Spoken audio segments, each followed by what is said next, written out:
awalnya menyatu, terus kami pisahkan keduanya. Itu apa kalau bukan Big Bang, maksud saya? Tapi kan kalau Big Bang kan dari kekosongan. Betul. Ya sama, langit dan bumi kemudian kita jadikan satu, kemudian kita pisahkan keduanya. Situ mau bilang itu kekosongan, situ mau bilang itu adalah energi yang meletup. Monggo silakan dengan istilah zaman sekarang. Tapi pada zaman itu, teori itu sudah ada. Sedangkan pada zaman sekarang, kapan teori Big Bang itu muncul? Baru 50 tahun yang lalu. Buat saya pribadi sih ya, saya sebenarnya nggak pengen ini ditayangin. Sebenarnya untuk pribadi aja sendiri. Oke.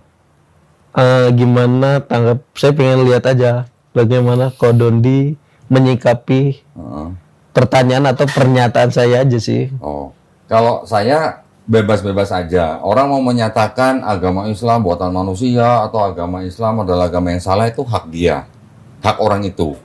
Dan orang yang mengatakan itu diberi hak dan kemerdekaan yang penuh oleh negara. Undang-Undang 1945 pasal 29 ayat 2. Entah orang itu beragama atau tidak beragama, itu juga bukan menjadi hal buat saya, bukan jadi masalah buat saya gitu. Setiap orang berhak mengatakan itu. Cuman kalau mau diskusi, ya monggo. Mau buktikan, ya monggo gitu. Kan Mas mau membuktikan bahwa semua agama buatan manusia, termasuk Islam. Nah, saya persilakan Mas membuktikan gitu aja. Nanti siapa tahu saya ada sanggahan, kita diskusikan. Gitu. Tapi mohon maaf sebelum dilanjutkan, saya pengen tanya, Mas Dedi ini berarti sekarang agamanya apa? Atau Iya, tidak beragama? belum berubah sih kalau di KTP. Di KTP-nya apa? Islam. Islam. Iya. Pernah menjalankan syariat Islam? Ya sering dong. Sampai umur berapa?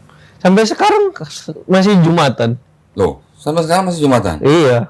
Berarti sekarang Mas Dedi sebagai Muslim? Iya, bisa dibilang Muslim, tapi ya Muslim masih Muslim. Tapi menyatakan mau membuktikan bahwa Islam buatan manusia. Iya. Tapi ya ini. Gimana? Iya ini apa namanya? Pengen sharing lah, aja, sharing. Tapi Mas Dedi sudah menjadi ateis apa belum? Enggak, percaya Tuhan tetap kita kalau kita. Percaya Tuhan. Beriman kepada rukun iman Islam enggak? Kalau ditanya beriman, pernah beriman. Sekarang tidak. Karena saya harus tahu dulu nih, posisi kerohaniannya Mas Dedi lawan diskusi saya nanti gimana. Jangan sampai saya berargumen tapi tidak matching gitu. Rukun iman, kayaknya udah, kalau rukun iman sama rukun Islam ya. Kayaknya udah kurang. Tidak beriman. Kurang beriman. Kurang beriman. Dari 6 rukun iman yang mana yang tidak diimani? Kalau Tuhan ya Tuhan. Okay. Malaikat? Malaikat sih mungkin ada, tapi nggak tahu namanya ataupun. Oke, tapi masih mengakui, masih beriman. Kitab-kitabnya? Kitab enggak. Nabinya? Nabi enggak. Hari akhir? Akhirnya enggak. Qadar dan qadar? Qadar enggak ada. Enggak juga. Enggak. Berarti Mas cuma beriman pada Allah SWT dan malaikatnya. Iya. Dengan 2 iman ini, apakah Mas Dedi bisa mengaku sebagai Muslim? Enggak. Terus ngapain Jumatan? Toleransi. Siapa yang minta toleransi orang ateis harus Jumatan? Apa butuh toleransi untuk Jumatan? Karena ini sih ya, karena kan masih ada. Apa karena kerja? Ya, ada toleransi lah, ini ada toleransi. Tidak perlu toleransi sebenarnya. Orang mau tidak beriman ke Islam tidak perlu Jumatan walaupun KTP-nya Islam. Tapi saya yakin Mas Jumatan karena Mas kerja di. Betul? Masuk ke bukan Muslim kan itu yang aneh mungkin. Makanya Mas masih ikut Jumatan. Ya, tapi saya ingin tahu, karena saya ingin tahu, makanya saya jadi tahu posisinya kerohanian Mas Dedi di mana. Kalau memang tidak mengakui 2 itu haknya Mas Dedi ya. Sekarang kalau Mas Dedi mau membuktikan bahwa Islam buatan manusia, monggo silakan.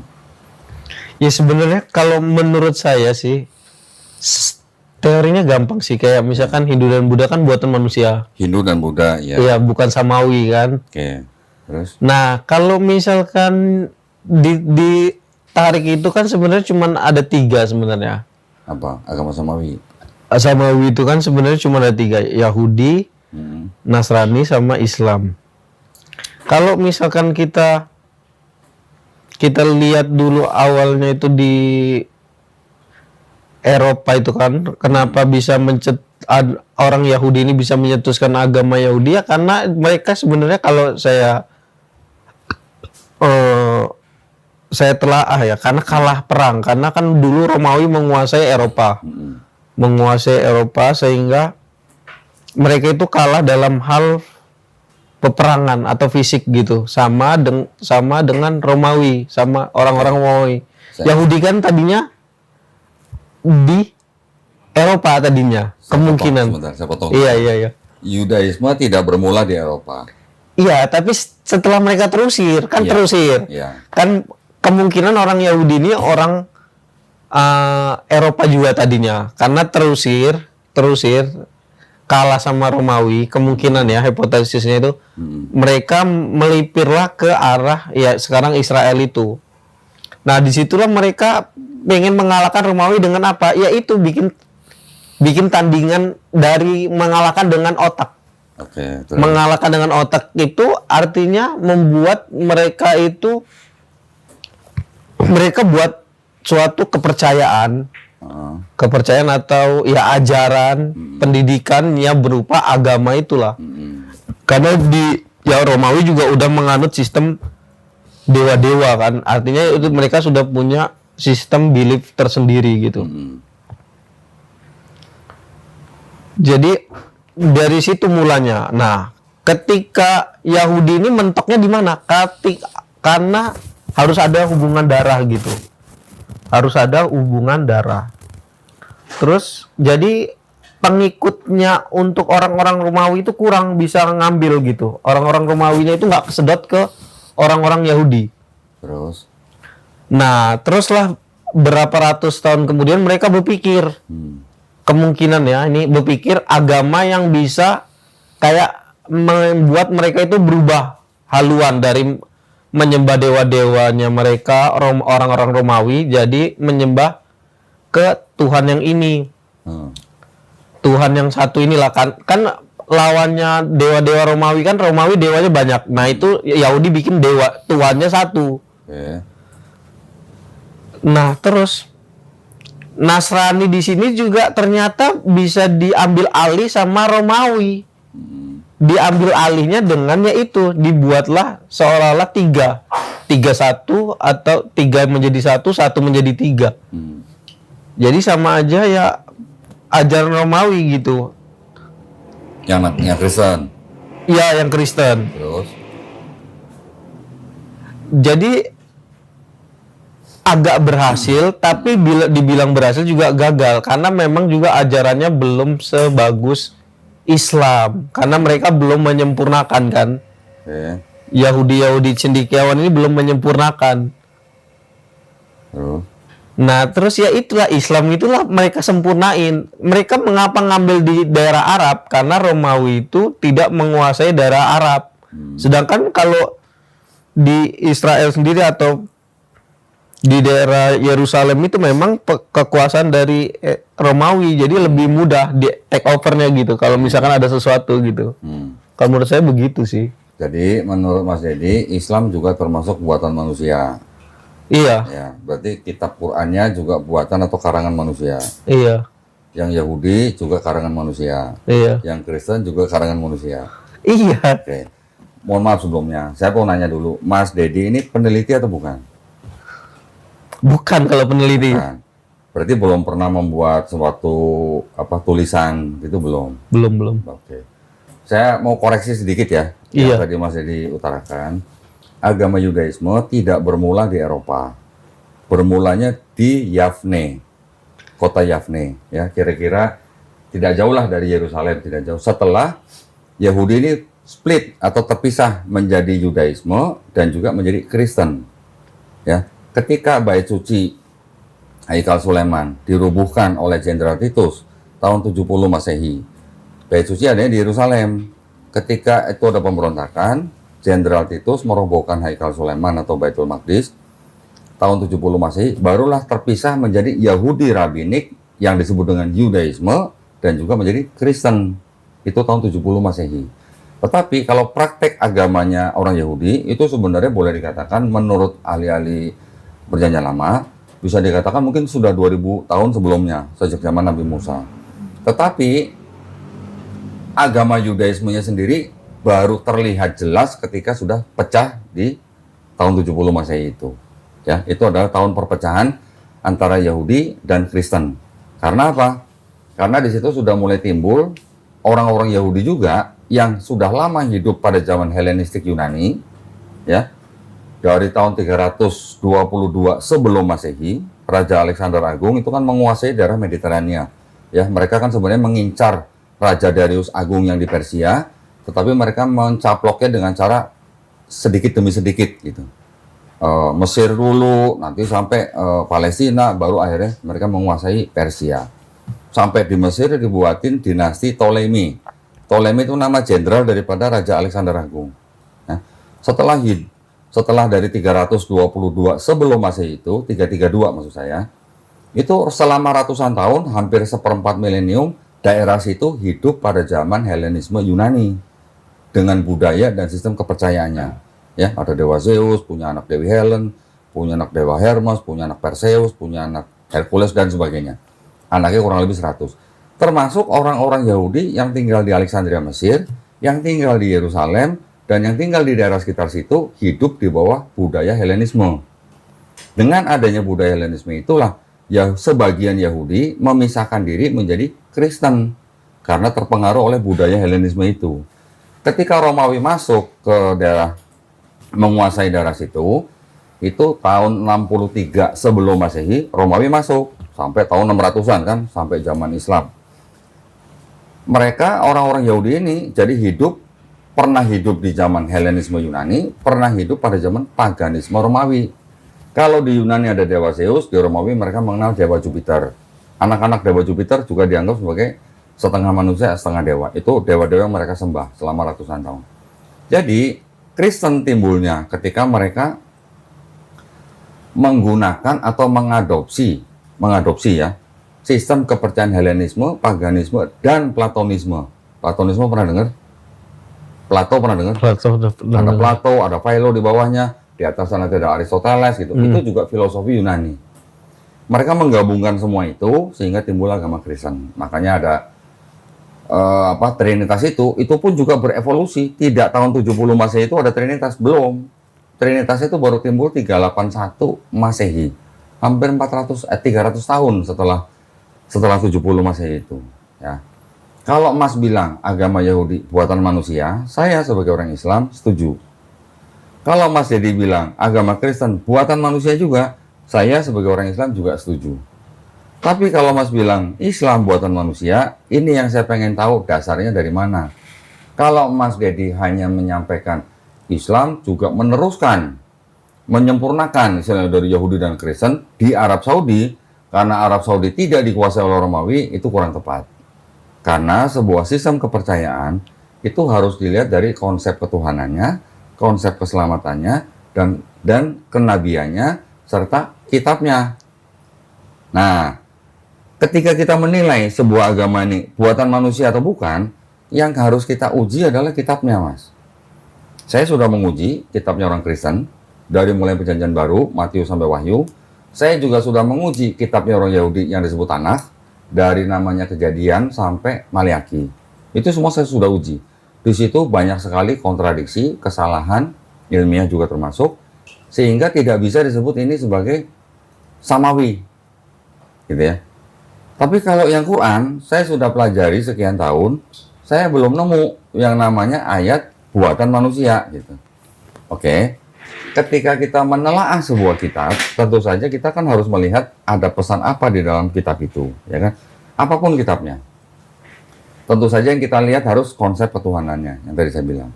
Konsep keselamatannya. Ada perintah, ada larangan, ada nasihat, dan sebagainya kan? Tetapi di dalam Quran, selain berisi itu juga ada ayat-ayat yang berhubungan dengan sains, ilmu pengetahuan, yang ternyata dikonfirmasi baru sekarang. Bukan pada zaman kitab itu diturunkan gitu, ya. Kalau Mas bilang Quran buatan manusia, ditulis oleh manusia, saya setuju. Karena yang menulis adalah sahabat-sahabat Nabi, ya. Tetapi ketika isi di dalam Quran itu atau konten di dalam Quran itu kita perhatikan, kita pelajari, ternyata banyak ayat yang pada saat itu sudah ada, tapi pada saat itu belum ada ilmu pengetahuan. Ilmu pengetahuan mungkin kita tahu, ulama-ulama Islam kita kan juga baru sudah melakukan penelitian kira-kira dari mulai abad 6 sampai abad 8 atau abad 9 lah. Setelah itu kan baru dikembangkan oleh orang-orang Eropa dari kalangan Kristen yang bisa dikatakan mereka sebenarnya tidak terlalu religius, walaupun ada satu dua yang religius, tetapi karena mereka agak jauh dengan agamanya, mereka malah konsen atau fokus kepada ilmu pengetahuan. Itu di abad pertengahan, ya, dari 1500-an ke atas lah. Kan baru itu, di situ ilmu pengetahuan baru berkembang gitu, ya, yang kita sebut dengan sebelumnya adalah Dark Age atau zaman kegelapan gitu lah. Sejak abad pertengahan itulah ilmu pengetahuan sudah mulai berkembang, yang akhirnya pada akhirnya kira-kira di abad 19 dan 20 malah banyak ilmu pengetahuan dari kalangan orang-orang Kristen itu yang mengkonfirmasi kebenaran ayat Quran. Nah, nanti kita bisa bahas ayat mana aja. Ya, sampai di sini itu sanggahan saya. Silahkan kalau masih mau sanggah lagi. Kalau ada yang saya katakan salah, tolong disanggah yang mana. Sambil ngopi, Mas. Saya ngopi dulu juga nih. Ya, belief system sih. Ya. Kalau menurut saya sih. Belief system. Iya, kalau menurut saya memang iya udah mungkin udah agak susah mungkin ya kalau udah belief system. Tapi kan Kodendi kan dulu kan ini bukan Islam ya Kodendi ya. Saya dari Dulu menjelek-jelekkan Islam mungkin? Tidak. Tidak ya? Tidak. Saya tidak anti Islam sebelum saya masuk Islam. Saya hanya menerima berita-berita bahwa Islam itu agama teroris, agama Iya, kan kayak gitu kan. Itu dari media ya, bukan dari Iya. saya sendiri. Gitu. Bukan dari saya sendiri. Tapi ketika saya belajar Islam, saya tidak memperhatikan Islam itu agama teroris atau bukan. Tetapi yang saya fokus adalah kitabnya. Kitabnya ini mengandung sesuatu yang dibenarkan oleh sains. Ya, sedangkan kita sekarang hidup pada zaman sains kan. Boleh dikatakan dari abad pertengahan sampai sekarang ini kan kita zaman sains. Mas, saintis bukan? Bukan sih. Bukan. Tapi Mas kan percaya atau mengakui bahwa sains itu kan juga menjadi pegangan orang zaman sekarang. Iya, iya sih, tapi kan nggak ada, kalau di Quran itu kan nggak ada sih. Nggak ada yang terlalu mencolok sainsnya. Oke, tidak terlalu mencolok. Tetapi ketika kita pelajari ayat-ayatnya, ternyata itu ada hubungannya dengan sains sama sekarang. Yang pada waktu itu orang tuh nggak tahu. Gitu. Contoh, ketika Nabi Muhammad SAW menerima wahyu, bahwa ada ayat kurang lebih begini, bahwa kami telah menjadikan, atau kami awalnya kami jadikan langit dan bumi itu satu, kemudian kita pisahkan keduanya.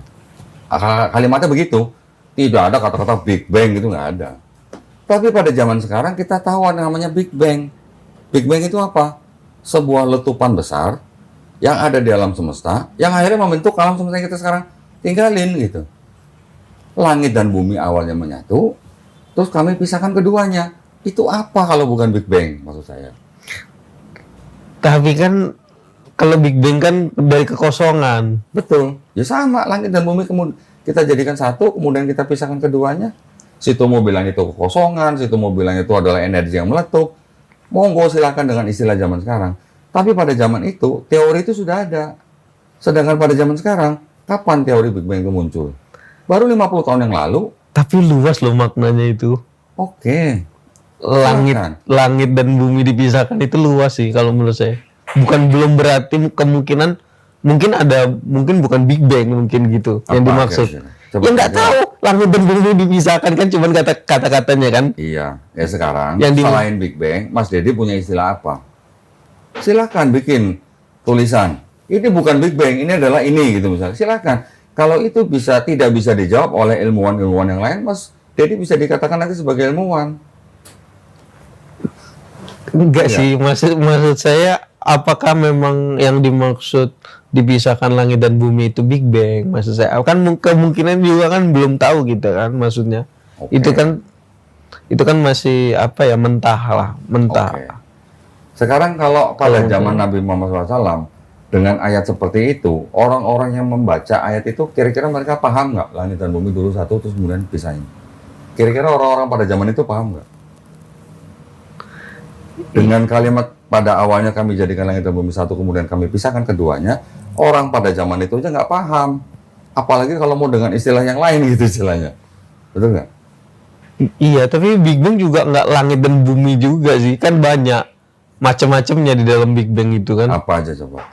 Ya, ya selain langit dan bumi lah, kayak planet-planet yang lain, matahari. Ya, bumi termasuk planet bukan sih? Ya planet juga kan. Bumi itu kan hanya sebutir debu di alam semesta. Yang kurang lebih sama dengan planet-planet yang lain, cuman karakteristik planet ini kan beda-beda. Bumi adalah sebuah debu luar angkasa yang ternyata punya karakteristik yang bisa ditinggali oleh manusia. Itu aja sih. Planet-planet yang lain, Mars, sekarang belum selesai diteliti sama kita. Ada dulu sebuah wacana bahwa di Mars orang bisa hidup, gitu misalnya.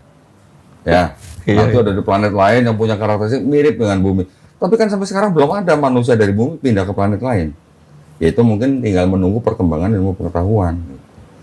Tapi kalau situ bilang Big Bang belum tentu ayat yang di Quran itu, monggo diajukan. Apa itu kalau bukan Big Bang? Gitu.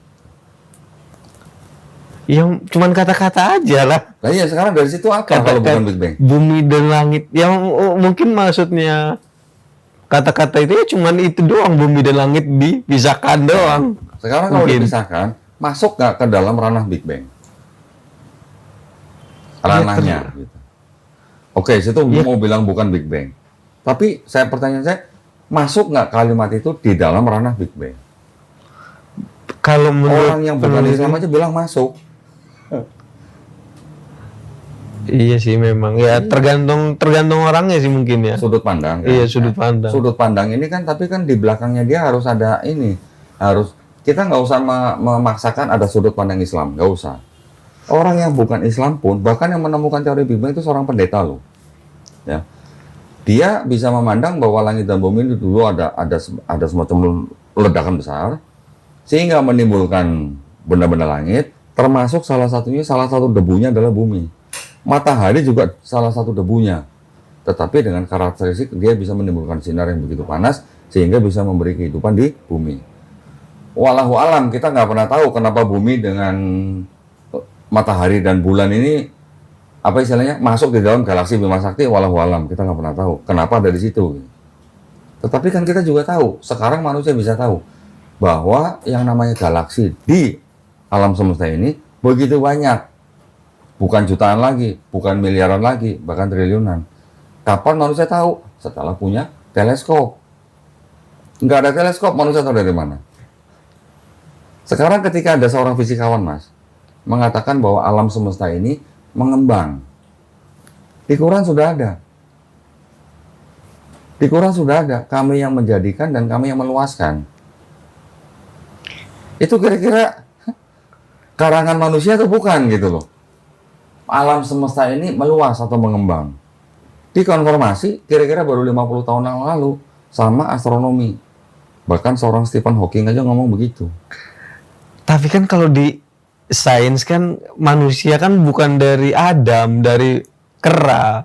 Hah? Iya dong. Nggak semua ilmuwan percaya dengan teori Darwin, Mas. Karena Iya teori sih. Darwin itu ada kelemahannya, ada titik putusnya, ada missing point-nya teori Darwin. Tidak semua ilmuwan percaya dengan teori Darwin. Itu masih teori, belum hukum. Teori Darwin atau hukum Darwin? Teori. Masih teori kan, belum jadi hukum. Jadi jangan berpatokan dari situ. Tidak semua ilmuwan percaya atau mengikuti teori Darwin. Masih teori, belum hukum. Tapi kalau sains kurang percaya sama Tuhan sih kayaknya, kurang. Saya tidak ingin menyalahkan atau menghakimi siapapun yang tidak percaya Tuhan. Iya. Tuhan pun juga tidak melarang manusia tidak percaya kepada Dia. Kenapa? Karena kita semua masing-masing diberikan free will. Tahu kan? Kehendak bebas. Betul kan? Dan Makanya kita lebih mulia dari malaikat karena kita punya free will. Malaikat nggak punya free will. Nah, tetapi Tuhan yang Maha Kuasa ini, walaupun tidak dipercaya sama orang yang ciptaannya, Tuhan yang Maha Kuasa ini kan sudah memberikan pesan-pesannya, ya, dengan kitab-kitabnya, dengan nabi-nabinya, melalui nabi-nabinya. Ketika ada orang sudah mendengar pesan ini dan dia tetap tidak mau percaya, Tuhan tidak melakukan apa-apa pada saat ini. Tapi nanti, sekarang saya punya gini Mas, punya apa ya namanya, analogi perbandingan resiko. Ya. Iya. Contoh gini, saya sebagai orang Islam mengikuti apa yang pesan dari Quran, ya, dan ajaran Nabi Muhammad SAW saya lakukan sekarang. Ketika nanti saya mati, ternyata Allah Subhanahu wa Ta'ala itu nggak ada. Iya, iya. Mas tidak percaya Allah sekarang, Mas tidak melakukan. Ketika mati ternyata ada. Siapa yang lebih rugi, saya atau Mas gitu. Ya sebenarnya udah pilihan sih mungkin ya itu ya, pilihan hidup orang masing-masing ya. Ya, tapi mungkin. pertanyaan saya, siapa yang lebih rugi, saya atau Mas? Ketika saya mati, Tuhan nggak ada, saya ruginya apa? Nggak rugi. Saya juga percaya kalau Tuhan ada, percaya. Oh percaya? Oh percaya. Tadi barusan bilang Tuhan tidak ada. Tuhan ada kalau Tuhan. Tuhan ada. Tuhan ada. Yang tidak percaya tadi apanya? Yang kan dua tadi udah diyakini rukun. Tuhan dan malaikat. Iya malaikat. Tuhannya percaya ada. Ada percaya, kalau Tuhan ada percaya. Oke. Sekarang kalau Mas percaya ada Tuhan, kalau Mas percaya ini ada Tuhan nih, Mas mau ngikutin nggak perintah yang Tuhan itu? Gitu. Nah itu yang masih pertanyaan sih saya. Kalau menurut saya pertanyaan itu yang masih pertanyaan. Apakah Tuhan memang memberikan perintah? Nah itu. Nah, cara berpikirnya jadi begini Mas. Kan tadi saya bilang, ketika kita menguji sebuah agama, yang kita uji kan harus kitabnya. Ketika di dalam kitabnya ada ayat-ayat, bahkan kurang lebih ada 1000 ayat, yang 80%-nya sudah teruji oleh ilmu sains zaman sekarang, berarti kan kita bisa menganggap bahwa kitab itu tidak mungkin karangan seorang manusia. Ya, jadi kita harus tahu timeline juga nih Mas. Anggaplah Quran diturunkan tahun 610 Masehi. Ya. Ilmuwan Islam belajar tentang sains kira-kira abad 7, 8, 9 Masehi. Ilmu pengetahuan yang sekarang kita bisa nikmati berkembang mulai abad pertengahan, abad 16 sampai sekarang. Ketika ada sebuah kitab di sini, dikonfirmasi oleh ilmu pengetahuan yang di sini, apakah ini kira-kira karangan manusia? Gitu aja. Simpelnya. Ya karena bahasanya itu sih, bahasanya terlalu luas sih, bahasa Quran itu belum Terlalu detail. luas. Iya, apa nggak detail. Kalau ilmu itu kan biasanya detail. Ilmu sains kan lebih detail dia biasanya. Nah itu kalau ini apa ya tanggapan saya sih. Oke, sekarang kalau Mas bilang nggak detail, justru yang di dalam Quran itu yang menyuruh kita untuk menggunakan akal pikiran kita. Di dalam Quran ratusan ayat Mas, Iya. yang bertanya kepada kita, apakah kamu tidak berpikir? Apakah kamu tidak mengingat? Justru itu ayat-ayat yang mengajak kita untuk menggunakan akal pikiran kita. Bagaimana mungkin di sebuah zaman ada sains yang sudah menjadi hukum, ternyata sudah disebutkan di dalam sebuah kitab 1500 dari sekarang.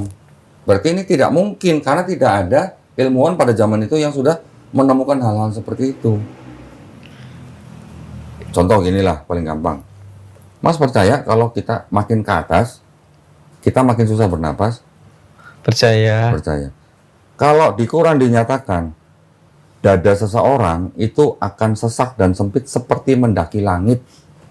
Kira-kira abad ke-7 Masehi ini. Ya. Kira-kira itu karangan siapa? Karangan manusia? Ya karena bukan? kan dia udah pernah naik gunung orang pada saat itu. Oke. Naik gunung itu kok dadanya semakin susah bernapas Oke. gitu. Pernah Jadi ba- udah tahu. Pernah baca Nabi Muhammad SAW naik gunung berapa meter? Ya kan mungkin ada orang lain selain dia yang naik gunung. Oke. Dia taunya dari orang lain itu. Oh, tahu dari orang lain. Mas Iya. taunya dia tahu dari orang lain dari mana? Kalau bukan dari hadis.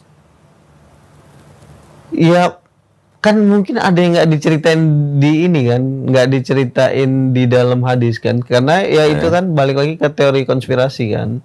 Konspirasi apa nih? Ya itu kan teori konspirasinya. Kalau misalkan itu ciptaan manusia ya kan, semua agama kan belum tentu kan. Yang orang yakini ini kan kebanyakan kan itu ciptaan Tuhan Oke. gitu. Saya juga awalnya berpikir seperti itu.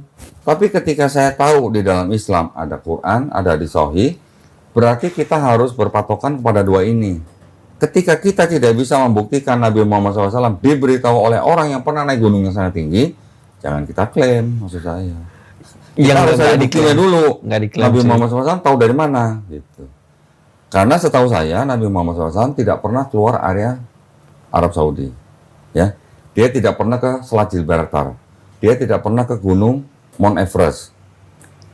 Kira-kira manusia akan susah bernapas di ketinggian berapa, Mas? Saya juga nggak naik gunung, tapi pasti kerasa sih, pasti susah. Karena kan semakin ini kerasa pasti. Iya. Gunung apa yang paling tinggi di Arab Saudi? Kita harus cari tahu. Sekarang zaman Google kan gampang, tinggal klik aja. Gunung apa yang paling tinggi di Arab Saudi? Ya nggak ada. Makanya.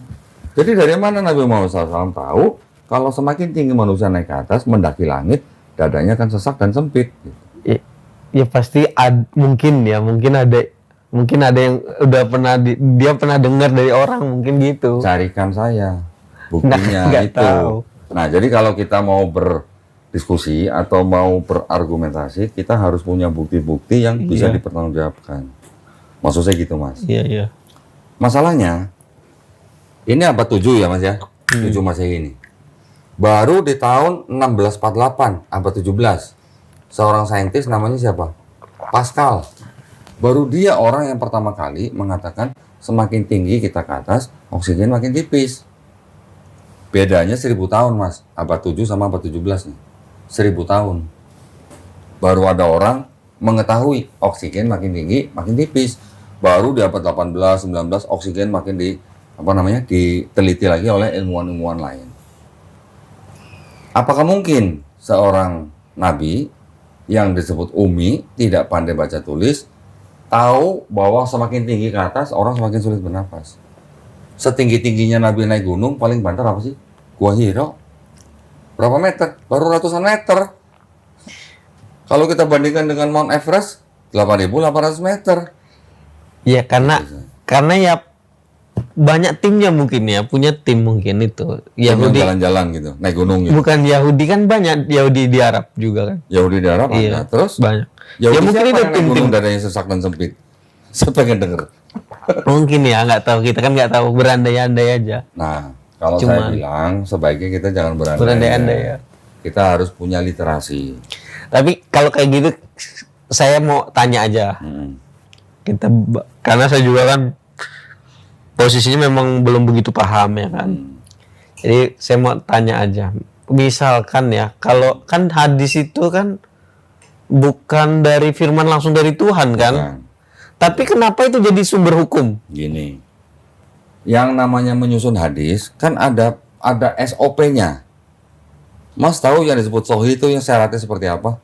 Iya, tahu. Apa? Harus apa dulu nih? Periwayatnya jelas, jelas. jujur, nggak pernah ini. Alim. Itu berarti sanad ya. Sanadnya tuh berarti itu. Periwayat yang Ya, sanad. ya artinya jalur periwayat gitu lah. Itu namanya sanad gitu. Jadi ada syaratnya kan tadi kan orang yang meriwayatkan harus alim, nggak pernah bohong, dan periwayatannya sampai kepada Rasulullah. Iya. Ya. Jadi artinya apa? Ketika yang meriwayatkan ini orang-orang yang alim dan sampai kepada Rasulullah, ini baru disebut sahih. Kalau satu periwayat aja dia pernah berbohong, nggak usah bohong sama manusia, Mas. Bohong sama ayam aja. Manggil ayam pura-pura mau ngasih makan. Ketika datang tangannya kosong. Riwayat yang disampaikan oleh orang seperti itu, derajatnya dari sahih langsung turun jadi hasan. Hasan itu masih baik, tapi belum sahih. Iya, Di bawah hasan nanti ada lagi dhaif misalnya gitu. Iya. Jadi ketika kita mempelajari hadis itu juga ada ilmu seperti itu, dan periwayat-periwayat yang tadi Mas bilang harus alim itu juga ada kitab-kitab sendiri. Ini orangnya siapa, orang tuanya siapa, kapan lahirnya, kapan matinya, itu ada. Ada kitab-kitab yang menjelaskan itu. Iya, maksud saya isinya Isinya itu artinya matannya. Matan. Iya, isinya itu kan seharusnya nggak bisa jadi hukum harusnya, karena itu kan bukan firman Tuhan tapi dari Rasulullah seharusnya. Oke. Gini Mas. Gini. Di dalam Quran juga ada ayat yang berbunyi begini. Taatilah Allah, taatilah Rasul. Ya, itu ada ayatnya.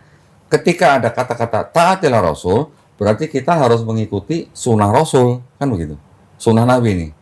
Nabi selain menerima wahyu yang masuk ke dalam Quran, Nabi juga menerima wahyu yang tidak masuk dalam Quran. Itu yang disebut dengan hadis qudsi. Gitu. Pernah dengar? Hadis qudsi, iya. Nah, wahyu juga mas, tapi tidak masuk dalam Quran.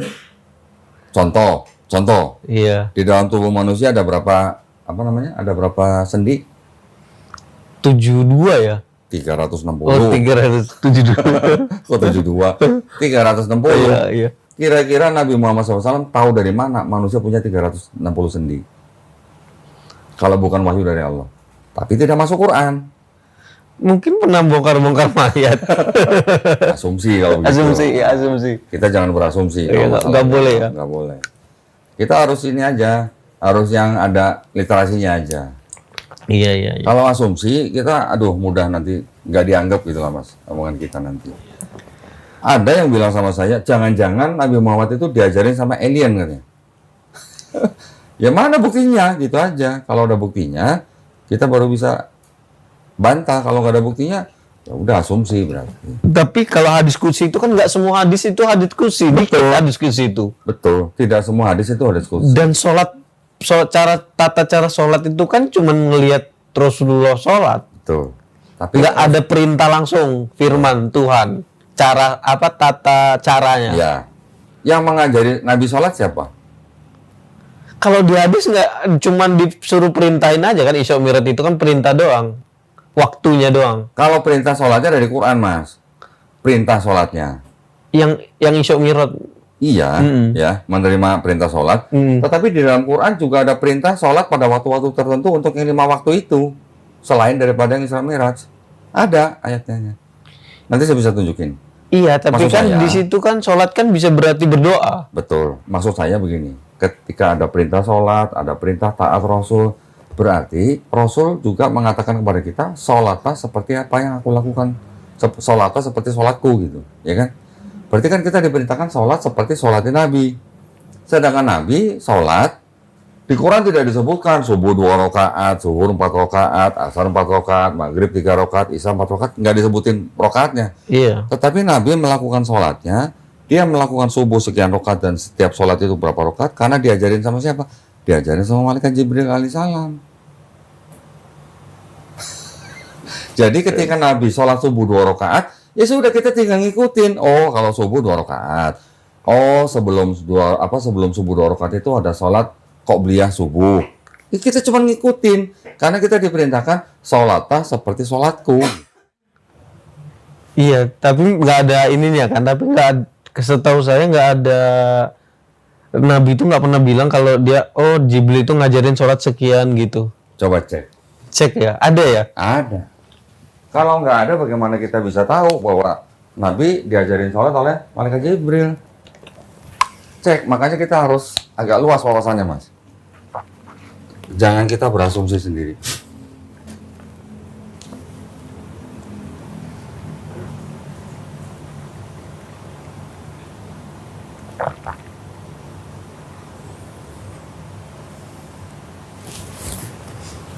Malaikat Jibril alaihissalam yang mengajarkan Nabi sholat. Iya, iya. Cari hadisnya, tinggal dicari hadisnya. Hadisnya di mana gitu. Jadi ketika malaikat Jibril alaihissalam mengajari Nabi sholat, subuh sekian rakaat, zuhur sekian rakaat, sholat ini sekian rakaat, Nabi tidak bertanya kepada malaikat Jibril, kenapa yang ini sekian rakaat? Malaikat Jibril juga ngasih tahu, kalau ini harus sekian rakaat ya, karena ini sayangnya nggak diajarin sampai segitu.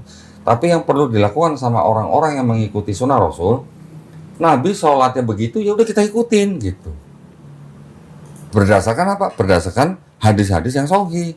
Oh, menceritakan Nabi sholat subuh sekian rakaat. Nanti ada lagi, oh Nabi sholat zuhur sekian rakaat. Itu ada di dalam hadis sahih, nah itu kita ikutin. Hadis-hadis yang sahih ini turun atau ke dalam dipelajari oleh sekolah-sekolah pemikiran Islam. Itu yang disebut dengan mazhab-mazhab. Ya kan? Nanti ada mazhab Hanafi, ada mazhab Maliki, ada mazhab Syafi'i, ada mazhab Hambali. Kita umat Islam tinggal mengikuti apa yang ada di dalam mazhab-mazhab itu. Kita bebas memilih mazhab yang mana untuk memudahkan kita aja gitu. Karena mereka sudah memilih nih hadis-hadis tentang fikih sholat ada di sini, hadis-hadis tentang makanan di sini, hadis-hadis tentang perang di sini. Dengan kita belajar mazhab itu, kita hanya dipermudah untuk mengikuti sunnah Rasul. Kalau misalkan tadi ya hadis, kenapa nggak hadis yang firman Tuhan itu nggak dimasukin Quran? Yang mana? Yang kayak Qudsi. yang kudsi, terus cara apa tata cara sholatnya, kenapa nggak dimasukin Quran? Itu kan katanya firman. Kenapa? Gini, kalau menurut saya, ini menurut pandangan saya loh ya, saya bukan ulama. Pertama-tama saya sebutkan bahwa walahu alam. Kenapa Allah Subhanahu Wa Taala juga menurunkan wahyunya kepada Nabi, tapi tidak masuk ke dalam Quran atau yang kita sebut sebagai hadis qudsi. Yang tahu kenapa tidak masuk atau kenapa masuk itu hanya Allah Subhanahu Wa Taala. Ya. Tetapi yang jelas, yang kita tahu bahwa Quran itu bukan buku teknis, Mas. Sekarang saya tanya, misalnya Undang-Undang Ketenagakerjaan nomor 13 gitu. Disebutin nggak, Mas, cara pelaksanaannya gimana di undang-undang itu? Teknisnya ya. Secara teknisnya dikasih tahu nggak di dalam undang-undang? Kayaknya sih enggak ya. Enggak. Terus di mana kita tahunya? Ada pelatihannya ya. Satu, pelatihan. Menggunakan apa pelatihan itu? Dasarnya dari mana? Hah? Instruktur ya. Juklak. Tahu pernah dengar? Petunjuk pelaksanaan. Jadi ketika pemerintah mengeluarkan produk hukum, undang-undang nomor sekian, pasti pemerintah juga mengeluarkan juklak, petunjuk pelaksanaan untuk melaksanakan undang-undang itu. Orang belajar dari juklak. Dasarnya undang-undang. Oke kan? Quran itu seperti undang-undang, Mas. Juklaknya di mana? Di hadis sahih. Itu maksudnya. Makanya ketika Nabi masih hidup, Nabi melarang sahabat-sahabatnya untuk menulis hadis. Kenapa? Takut tercampur dengan Quran. Ini pertanyaan lagi ya, aku balik lagi pertanyaan aja ya. Kan kalau menurut saya kan itu Tuhan bikin aturan, dibukukan ke Quran dan hadis, dibukukan di situ kan. Nah, kalau menurut saya kalau Tuhan bikin aturan yang semacam itu gampang dilanggarnya sama manusia. Terus? Aturan yang seperti yang sudah ditunjukkan itu di Quran. Nah, apa nggak malu Tuhan bikin aturan yang bisa dilanggar? Kenapa mesti malu? Hah? Kenapa mesti malu? Ya karena peraturan dia yang udah bener-bener harus dilaksanain, dilanggar tapi. Kalau peraturan manusia dibuat untuk diikuti sama manusia, ketika ada pelanggaran, ada hukuman. Kapan hukumannya? Ya pada saat ini, ya kan? Kalau kita melanggar hukum, kita dapat hukuman, sanksinya ya pada saat ini. Tapi kalau hukumannya Allah kan ada atau enggak? Ada, cuman bukan saat ini. Nanti, Mas, hukumannya. Kenapa harus malu kalau ada orang melanggar? Silakan melanggar. Di Quran dikasih tahu, lu melanggar, lu nggak beriman, hukuman lu nanti di sini. Udah dikasih tahu lu. Kalau dikasih hukumannya sekarang, bukan seperti aturan Tuhan lagi, jadi aturan manusia. Polisi ada aturan begini, ketika ada orang melanggar, ditilang, dihukum pada saat itu, bayar tilang misalnya. Itu manusia. Lah Tuhan kan nggak begitu. Kalau menurut saya Tuhan itu hukumnya malah paling bagus. Terus? Hukum Tuhan itu ya limitasi batas badan kita sebenarnya. Terus? Jadi misalkan nih mau pakai narkoba, pada akhirnya overdosis, bisa overdosis. Mau mabok, akhirnya tepar juga, ada overdosis. Mau misalkan mau merokok, ada batasnya, nanti bakal kena sakit. Sakit apa gitu. Jadi ada batasnya sih, kayak misalkan minum kopi gitu, sakit lambung nanti. Ada batasnya. Jadi memang sudah kalau menurut saya Tuhan itu menciptakan peraturan yang nggak bisa dilanggar malahan sama manusia. Terus kalau begitu ngapain manusia dikasih free will, Mas? Ya memang manusia kan free will-nya terbatas juga. Loh, terbatasnya bagaimana? Terbatas contohnya nggak bisa nggak bisa terbang seperti burung. Ya, itu gini. Kalau itu udah ngomongin kodrat, Kodrat. bukan ngomongin free will. Free will itu artinya manusia diberikan hukum ya atau syariat. Kita mau mengikuti atau tidak mengikuti itu kan free will kita. Kita diberi hak loh untuk mengikuti atau tidak mengikuti loh. Kita diberi pesan, keselamatan tuh begini. Kita mau mengimani atau tidak kan kita dikasih free will. Kalau kita pengen terbang seperti burung itu yang namanya kita sudah menyalahi kodrat gitu. Harus dibedakan nih. Kalau Mas tadi bilang hukumnya Tuhan itu sebenarnya udah paling bagus, tetapi kan Tuhan maha adil. Ya. Namanya kopi misalnya, tadi situ bilang kopi. Orang minum kopi nanti bisa sakit. Berarti badan orang itu tidak bisa menerima kopi. Berarti kopi itu belum tentu haram buat orang itu, tapi kopi itu tidak toyib buat orang itu. Tidak baik buat orang itu. Udang misalnya. Sekarang saya nggak bisa makan udang, kenapa? Karena kolesterol. Berarti udang itu tidak toyib atau tidak baik buat saya. Tapi kalau buat orang yang bisa makan udang, tidak kena kolesterol, apakah langsung diharamkan juga? Enggak. Ada yang diharamkan, tapi juga ada yang toyib atau tidak toyib buat kita. Kita sendiri yang tahu, Mas. Itu artinya apa? Artinya kita yang harus bisa mengendalikan hidup kita, mengontrol hidup kita. Kita mau hidup sehat, ya udah jangan makan sesuatu yang beresiko buat kita gitu. Karena kita tahu kita punya penyakit apa misalnya. Itu harusnya, konsepnya sih. Tetapi Tuhan sudah memberikan perintah dan larangannya. Itu tujuannya apa? Supaya kita tahu kita hidup di dunia ini untuk apa. Supaya apa? Supaya nanti kita setelah kita meninggal, itu kita tahu jalan pulang yang benar gitu. Tapi kalau selama kita hidup sudah dikasih tahu jalan pulang yang benar seperti ini, terus kita tidak mau melakukan, ya sudah resikonya nanti, bukan sekarang. Ada nggak orang tidak beriman kaya raya? Banyak. Ya kan? Ada nggak orang beriman miskin? Banyak juga. Ini urusannya urusan iman, Mas, bukan urusan materi gitu. Materi itu hanya di dunia. Tapi setelah dunia, Mas percaya nggak ada kehidupan setelah kematian? Ini pertanyaan. Iya, pertanyaan. Untuk sekarang atau untuk saya yang dulu? Saya nanya Mas yang sekarang. Yang sekarang. Kalau yang sekarang kurang. Kurangnya di mana? Berarti kalau mati, rohnya percaya punya roh? Enggak, kurang juga. Berarti yang menghidupkan Mas Dedi ini apa? Kesadarannya apa? Kesadarannya ya fisik kita.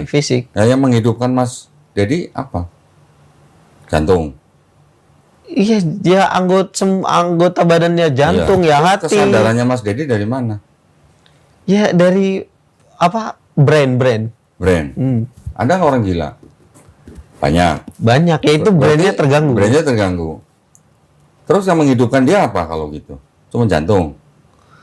Iya, brainnya tetap jalan sih, tapi ya terganggu. Mas pernah ngeliat orang kesurupan? Lihat secara langsung tidak. Tapi tahu ada orang kesurupan? Tahu. Kenapa kira-kira itu orang kesurupan? Ya kan kalau katanya kan kerasukan makhluk halus. Iya. Percaya nggak, Mas? Tidak. Kalau tidak percaya berarti kenapa itu orang kesurupan? Ada yang pengen cari sensasi. Orangnya itu memang secara sadar pengen cari sensasi. Oh, jadi dia sadar ketika dia kesurupan? Iya. Ada yang begitu ada. Apakah semuanya orang mencari sensasi dengan kesurupan? Mungkin juga tersugesti kan. Jadi satu yang berpura-pura, yang lainnya tersugesti bisa juga. Tersugesti oleh apa? Oleh orang yang awalnya berpura-pura mungkin. Semuanya begitu, semuanya. Ya, saya sih belum pernah lihat langsung sih soalnya juga bingung sih jadi ya. Lihat langsung kadang-kadang. Iya sih. Jadi maksud saya gini, jangan Mas Dedi membuat penutup di kanan kiri. Kalau Mas Dedi memasang sendiri penutup karena tidak pernah melihat langsung, Mas Dedi akhirnya membuat kesimpulan sendiri. Mas Dedi punya otak? Punya dong. Pernah lihat otaknya? Enggak dong, kan di padam. Kan belum pernah lihat, kenapa percaya punya otak? Karena sudah banyak orang yang membuktikan kalau di bedah itu begini gambarnya. Kan orang itu, bukan situ. Iya. Karena sudah banyak yang membuktikan sih. Enggak, kan orang yang di bedah otaknya itu kan orang itu. Tapi kan Mas Dedi belum pernah membuktikan sendiri punya otak. Iya enggak? Jangan dong. Nah, makanya maksud saya, Mas jangan double standar. Jangan double standar. Ketika ada kejadian bukan pada diri kita, terus kemudian orang ini juga kita sudah tahu ada orang begini, jangan kita memandang itu dengan asumsi kita aja. Maksud saya jangan kita menolak keilmuan dari orang lain. Maksud saya gitu. Enggak sih, saya toleransi sih. Saya sangat Saya nggak toleransi. bicara toleransi sih. Oh enggak ya? Enggak. Gimana? Saya bicara kita, sikap kita sebagai orang jangan double standar gitu maksud saya.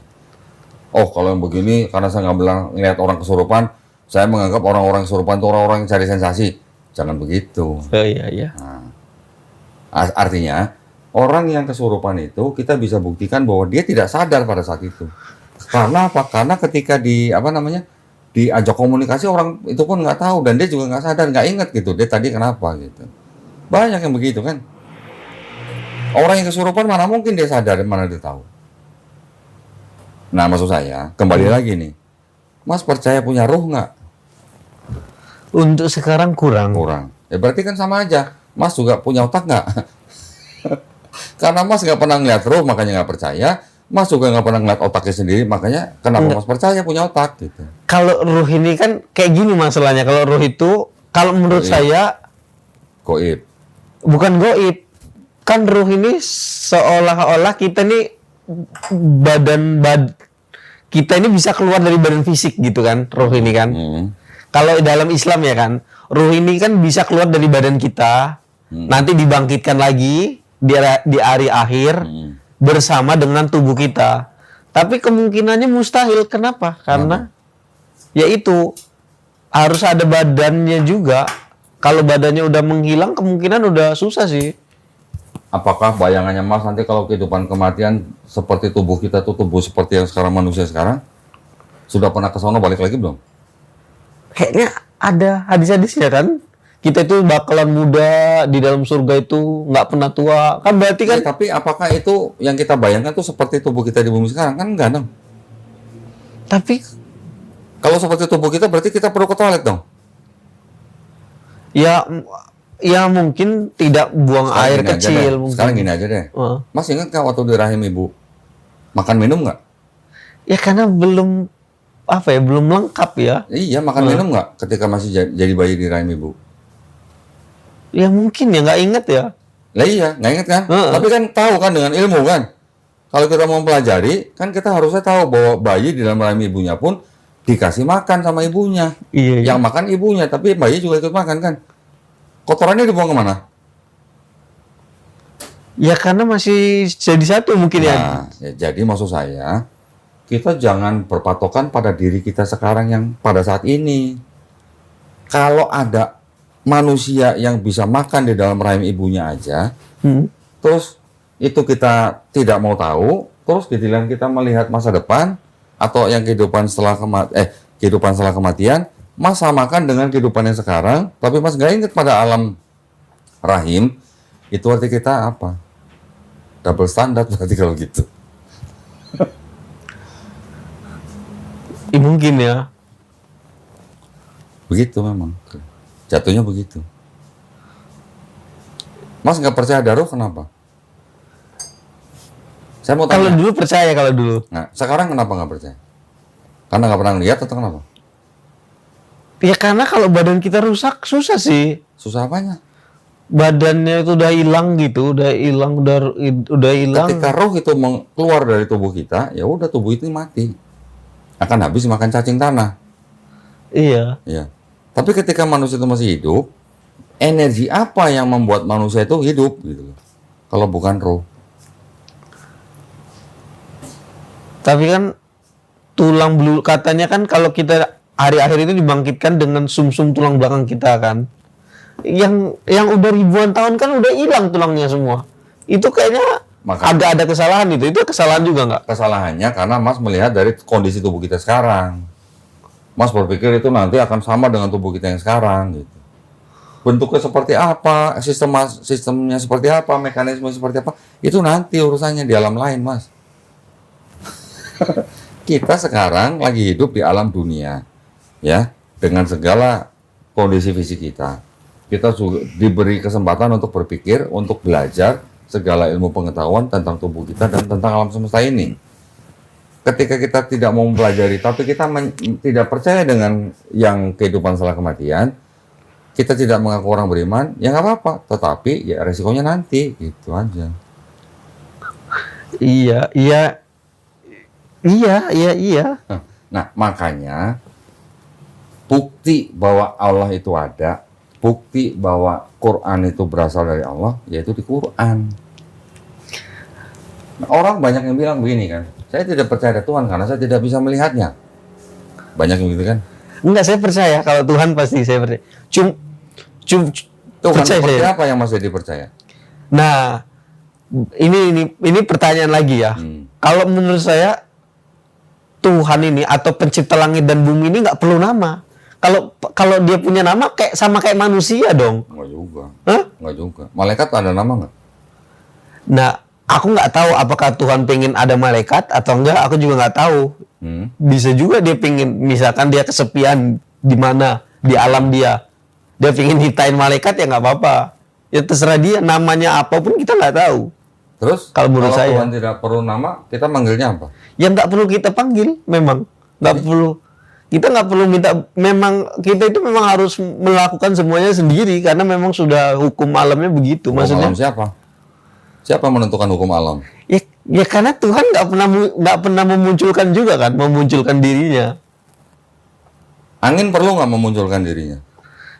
Enggak, maksudnya dalam artian aku itu, kalau memang benar Tuhan ingin kita itu menyembah dia, kan lebih mudah caranya begitu. Menurut kita, menurut situ kan. Iya. Nah, menurut Tuhan yang menciptakan kita, menurut sama. Sekarang, kalau Tuhan bisa muncul, kita bisa ngelihat, adil nggak buat orang buta? Ya kan masih ada sumber-sumber yang lain. Sumber apa? Sumber misalkan, dijelaskan sama orang. Oh, hari itu Tuhan datang gitu, memunculkan diri. Kan yang buta juga tetap bisa tahu. Taunya dari mana kalau dia nggak bisa ngelihat? Dari itu pengumuman bahwa ada Tuhan. Pengumuman bisa dipercaya apa enggak?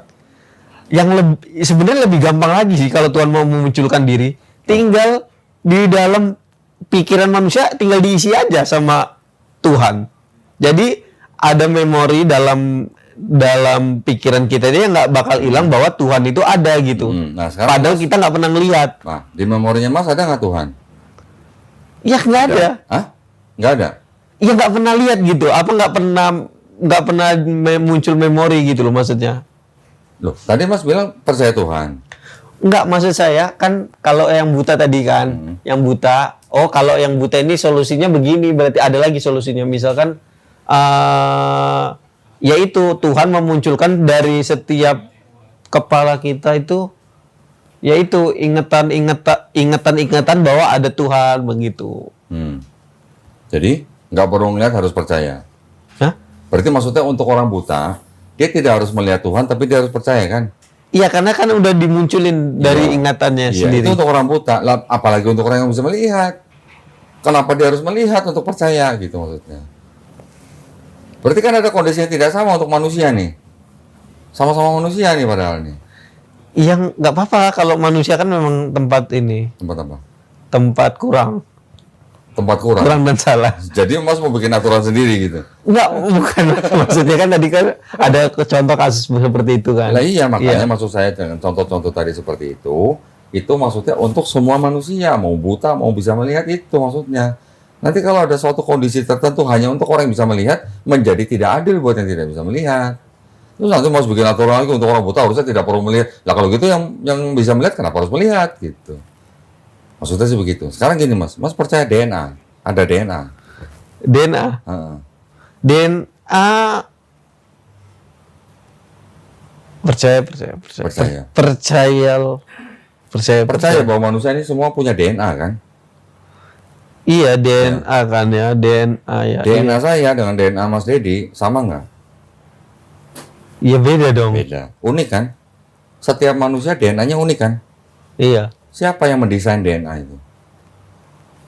Tuhan dong. Ya saya percaya Tuhan memang. Mau dibolak-balik kayak mana saya juga percaya Tuhan. Percaya Tuhan. Terus kalau percaya Tuhan kenapa tidak mau mengikuti kitabnya? Ya karena menurut saya yang sekarang saya kurang yakin apakah itu memang buatan Tuhan atau buatan manusia. Oke. Mas kurang yakin apakah bisa jadi karena Mas tidak mempelajari kitabnya?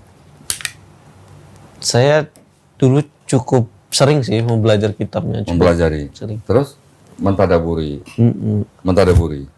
Baca terjemahannya lah. Baca Mentadaburi, terjemahannya. ya? Mentadaburi sih meresapi gitu ya. Mm-mm. Iya lumayan lah kalau baca terjemahan itu ya lumayan lah. Oke. Tapi sekarang tidak percaya bahwa itu firman Tuhan.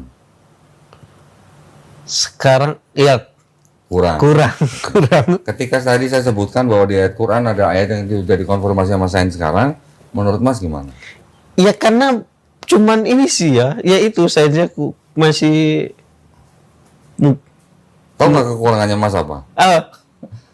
Ketika ada Quran, Mas tidak mempelajari secara penuh, tapi Mas juga tidak mengetahui sains zaman sekarang. Jadi Mas tidak melihat relate-nya antara sains dengan Quran. Saya bukan bicara bahwa di Quran itu nanti perintahnya tentang apa, larangannya tentang apa. Itu singkirin dulu dah, begini. Tapi ketika ada ayat yang berbicara tentang sains, dikonfirmasi oleh sains zaman sekarang. Itu yang Mas tidak lihat nih. Itu sih menurut saya. Iya mungkin kita belajar lagi mungkin ya.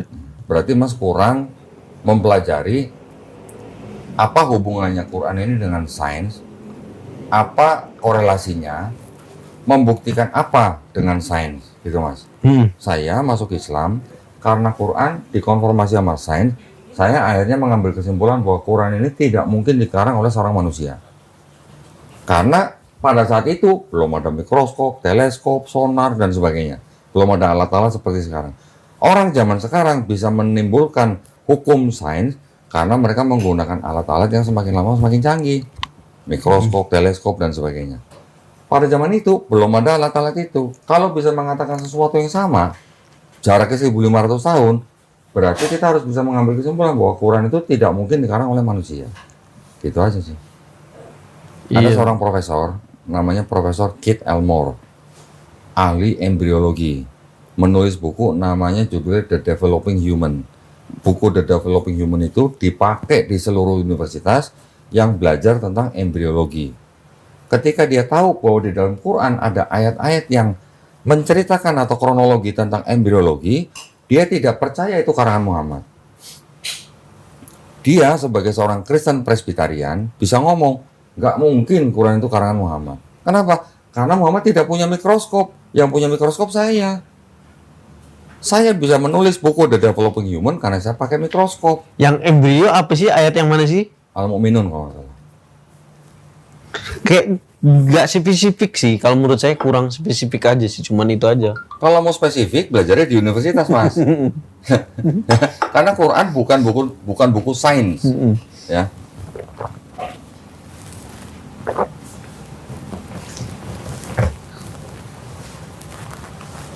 Quran surat sebentar.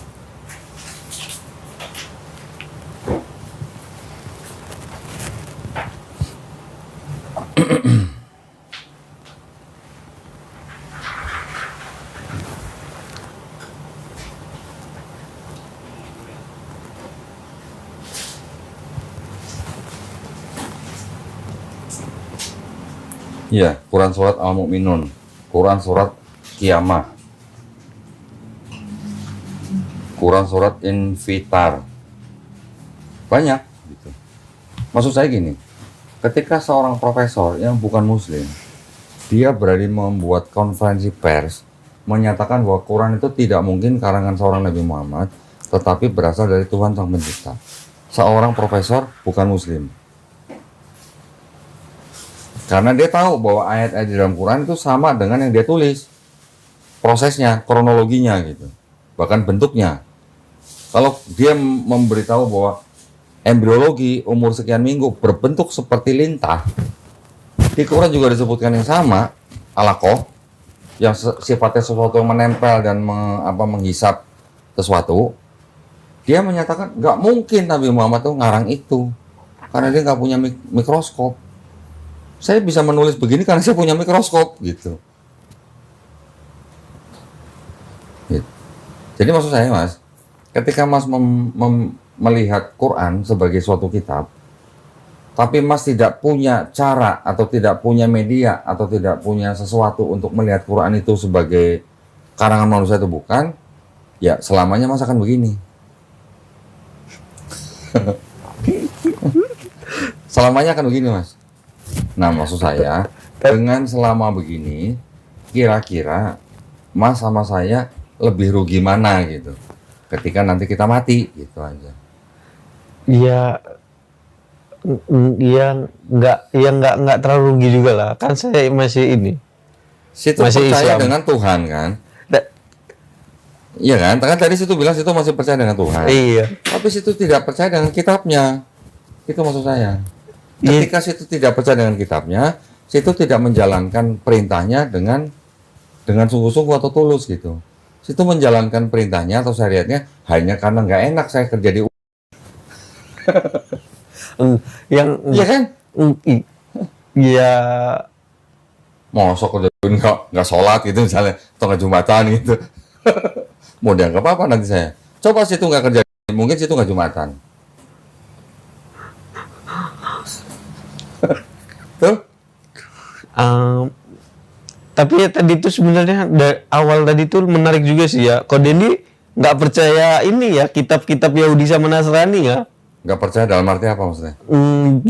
Bukan ciptaan Tuhan. Bukan. Nah, sedangkan di Quran bilang itu ciptaan Tuhan. Iya, wahyu yang diturunkan. Iya. Wahyu bentuknya seperti apa? Zaman Nabi Musa udah ada buku belum? Ya tapi kan itu kan ditulisnya setelah. Ya, ditulisnya kitab. Kitab Taurat, kitab Injil. Kitab itu artinya apa, Mas? Ke dalam Quran. Buku. Dalam Quran ya. Buku. Buku betul, bisa artinya wahyu yang dibukukan. Tapi kata kitab dalam Quran artinya juga bisa berupa apa? Hukum, ketetapan, perintah, aturan. Ini semua bentuknya wahyu. Wahyu yang diturunkan kepada Nabi Musa alaihissalam dan kepada Nabi Isa alaihissalam untuk siapa? Untuk Bani Israel saja, bukan bangsa Indonesia. Bangsa Indonesia nggak masuk. Dan pada saat itu, gitu Mas. Jadi ketika sebuah kitab itu bisa artinya hukum, perintah, aturan, ketetapan yang diberikan kepada suatu kaum tertentu melalui nabinya. Berarti Belum tentu harus berbentuk buku, Mas. Nasrani sama Yahudi nggak punya kitab dong aslinya, nggak punya buku. Nah, sekarang mau disebut Yahudi dan Nasrani, yang sekarang mereka punya kitab yang disebut dengan Taurat dan Injil, itu bukan Taurat dan Injil yang dimaksud oleh Quran. Saya berani ngomong gitu. Saya bisa buktikan. Nah, terus yang dimaksud Quran yang mana berarti? Sudah bersama dengan nabinya. Karena awal tadi saya bilang, kitab Taurat dan kitab Injil adalah wahyu-wahyu yang diturunkan kepada Nabi dan Rasulnya untuk Bani Israel pada zaman itu. Wahyu bentuknya seperti apa? Wahyu ya malaikat Jibril ya Nah, biasanya. semua. Nabi Musa emang terima wahyu dari malaikat Jibril alaihissalam. Langsung dari Tuhan, Nabi Ya kan? Musa. Ada 10 perintah Allah. Nabi Isa apa menerima wahyu atau kitab dari malaikat Jibril? Tidak ya. Tidak ada ceritanya kan? Ya. Mungkin melalui malaikat Jibril kita nggak tahu karena tidak diceritakan ya. Tetapi yang jelas namanya wahyu itu kan pesan atau pengetahuan yang diterima oleh Nabi yang masuk ke dalam kolbunya dan baru disampaikan kepada umatnya. Tapi apakah saya tanya, apakah berupa buku? Harus berupa buku. Ya karena Quran buku sih ya patokan kita. Quran itu mushaf kita sebutnya, ya. Mushaf. Ya, mau disebut buku oleh orang di luar Islam pun boleh. Tapi itu buat kita adalah mushaf. Tapi mushaf itu bisa menjadi mushaf itu kan karena ingatan-ingatan orang hafiz Quran. Orang-orang yang setor ayat, ada saksinya, dan segala macam, baru diterima masuk dalam mushaf. Tapi kalau kitabnya Yahudi dan kitabnya Kristen, kitabnya Yahudi itu baru ada 1000 tahun setelah Nabi Musa wafat. Kitabnya Kristen baru ada hampir 400 tahun setelah Nabi Isa diangkat. Bedanya di situ. Tapi kalau mushaf Quran, kapan? Berapa tahun ada setelah Nabi Muhammad SAW wafat? Nggak sampai 2 tahun, Mas. Kan ini zaman khilafah ketiga Utsman. Zaman Abu Bakar emang nggak diverifikasi. Kan belum dibukukan tapi. Sudah. Disimpan oleh anaknya Umar bin Khattab, namanya Hafsah. Itu yang dipinjam sama khalifah yang ketiga Utsman untuk menjadi master kodifikasi yang kedua. Ketika Abu Bakar menjadi khalifah, nggak sampai 2 tahun kan, mushaf Quran udah jadi. Ya kan iya. Iya. Pada zaman Nabi sudah ditulis belum? Sudah. Cuman belum menjadi satu mushaf gitu. Ditulisnya sudah sama sahabat-sahabat, tapi masih terpencar-pencar. Menjadi mushaf ketika diusulkan oleh sahabat Umar karena banyak penghafal Quran yang tewas di perang Yamamah. Gitu. Berarti nggak sampai 2 tahun tuh udah jadi mushaf tuh. Tapi yang Yahudi 1000 tahun setelah Nabi Musa meninggal, yang Kristen 400 tahun setelah Nabi Isa diangkat. Selama baca Quran atau baca hadis, orang Islam tidak akan pernah membaca Nabi Musa dan pengikutnya menulis kitab Taurat. Kita orang Islam juga tidak pernah membaca Nabi Isa dan Hawariun menulis kitab Injil. Kita orang Islam juga tidak pernah membaca di Quran, maksudnya Allah yang menurunkan Taurat dan Injil, dan kami pula yang menjaganya. Ada nggak? Nggak ada kan? Ya tapi kita diajarin di ngaji-ngaji mereka punya kitab sih. Kitab yang mana? Dari teman, karena sering lihat teman sholat, sering lihat teman Saya ngaji. pergi dari rumah, saya udah bulatkan hati untuk masuk ke